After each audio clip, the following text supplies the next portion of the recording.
Hello friends, my name is Ryan, and I'm about to tell you a story named The British Cemetery in India, Restless Souls That Drag You Under, a very amazing story full of twists. So, let's start. It was a calm evening in the small town of Kasauli, nestled in the hills of Himachal Pradesh, India. The sky, painted in shades of orange and purple, hinted at the coming night.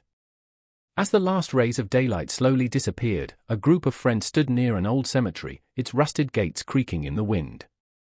The place had been abandoned for years, but its reputation was alive and well. Locals whispered about the restless spirits of British soldiers who had been buried there during the colonial era. These souls, they said, had never found peace, and their angry presence still haunted the cemetery. Among the group was Aditya, an adventurous young man with a fascination for mysteries. He was the one who convinced his friends to visit the place, hoping to unravel the truth behind the eerie stories. Along with him were Kiran, a skeptic who laughed at every ghost story, Raj, a sensitive soul who always seemed to sense things others couldn't, and Meera, who, despite her outward bravado, had always been wary of the supernatural. As they approached the gate, the air grew colder, the shadows lengthening in the dimming light. Nothing but old tombstones and myths, Kiran scoffed, pushing the gate open with a loud screech.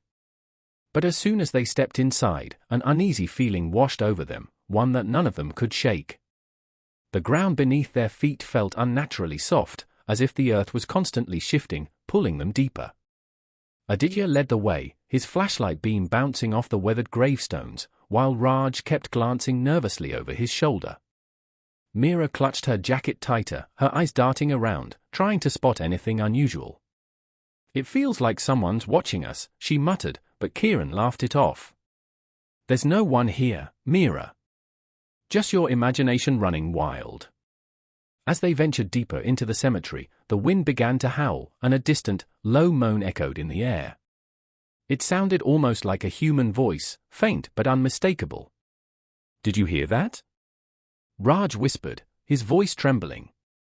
Kiran rolled her eyes. "It's the wind, Raj.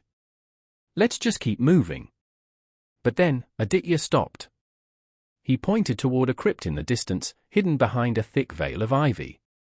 "I've read about this one," he said, his voice barely above a whisper. "This is the crypt of Colonel Richard Ashford, a British officer who died in 1857. They say his soul never left, that it roams these grounds, looking for revenge." The group exchanged uneasy glances, but curiosity got the better of them. They walked toward the crypt, the strange, hollow moans growing louder with each step. As they reached the entrance, the air grew heavier, as though they were walking into a thick fog. The door creaked open, revealing a dark, musty interior. Inside, they found an old chest, its surface covered in dust. It was locked, but the key was nowhere to be seen. "Maybe it's just an old relic," Kiran said, but there was a noticeable tremble in her voice. "We should leave, now." Before anyone could respond, Raj suddenly gasped. He had spotted something, a faint shadow moving in the corner of the room. It was impossible to make out clearly, but it seemed to flicker in and out of view, like a ghostly figure. The temperature dropped drastically, and the group's breath turned to mist in the frigid air. Meera's eyes widened in terror as she pointed to the wall. "Look," she screamed. Carved into the stone were strange symbols, almost like an ancient language, and in the center, there was a message that made their blood run cold: "Leave this place, or the curse will follow you forever." The group froze. A chilling silence hung in the air, broken only by the distant sound of footsteps, slow and deliberate, coming from the darkness. Suddenly, the ground trembled beneath their feet, and the crypt door slammed shut, trapping them inside. Panic spread like wildfire among them. "What's happening?" Kiran yelled, banging on the door, but it wouldn't budge. Raj was visibly shaking, unable to speak. Meera, who had been quiet up until now, spoke with a strange calmness. "I feel it. The spirits are angry. They don't want us here." As the temperature continued to plummet, Aditya stepped toward the chest. His curiosity pushed him forward despite the overwhelming fear. He knelt beside it, trying to open it, but as his fingers brushed the lock, a violent gust of wind rushed through the room, and the chest popped open by itself.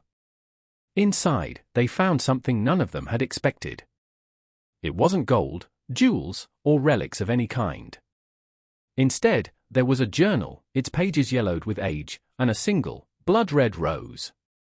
Aditya hesitated but opened the journal, flipping through the pages until one passage caught his eye. The curse is real. They never leave.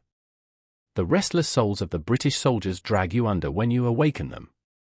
Do not disturb the graves, for their revenge is eternal. Before Aditya could speak, a low, guttural voice echoed through the crypt, followed by a dark shadow that emerged from the walls. It was the figure of a man, his features obscured by the darkness, but his eyes glowed with an eerie, unnatural light. The ground shook violently, and the temperature dropped so low that their teeth chattered uncontrollably. Meera screamed, clutching Raj in terror. "We have to get out. Now!" But no matter how hard they tried, the door wouldn't open. The shadowy figure moved closer, its cold presence suffocating them. It reached out with an icy hand, and suddenly the ground beneath their feet seemed to give way, pulling them into the earth. Aditya was the first to fall, his screams echoing through the air as he was dragged down. One by one, the others were pulled under, vanishing into the dark, endless void. The crypt stood still, the only sound the soft rustling of leaves in the breeze. Years passed, and the cemetery became nothing more than a forgotten memory. But some say, on certain nights, if you listen closely, you can still hear the cries of those who dare to disturb the restless souls. And if you find yourself near that cemetery, you may feel the cold touch of the shadows, just before they pull you under, too. So, my friends, remember, next time you hear a story like this one, don't be so quick to dismiss it. The British cemetery in India holds more than just graves, it guards secrets that are best left undisturbed. And if you enjoyed this tale, don't forget to hit that subscribe button. Let's try every day, where inspiration never stops.